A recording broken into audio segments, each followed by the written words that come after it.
पुण्यात रेल्वे स्टेशनवर क्लर्कवर हल्ला झाल्याची घटना घडली आणि आरोपींना पोलिसांनी डोंबिवलीतून ताब्यात घेतलंय। जितेंद्र राठोड, ईश्वर चव्हाण, अजय चव्हाण अशी आरोपींची नावं आहेत।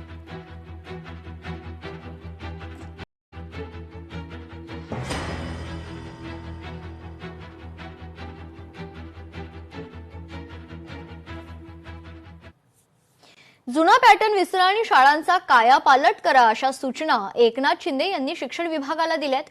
डीपीडीसी निधी 5 वरून 20% करण्याच्या सूचना दिल्याची माहिती आहे। पोषण आहारातील अनियमिततेवर देखील कारवाईचे शिंदेंचे निर्देश आहेत।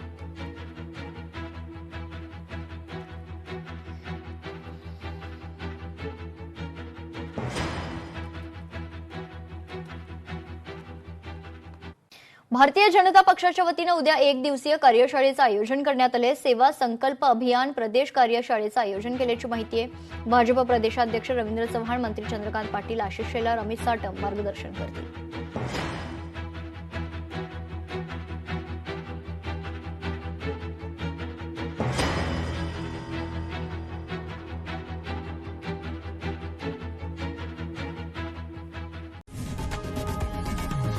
लोकशाही मराठी ऐका, पहा, जागरूक रहा।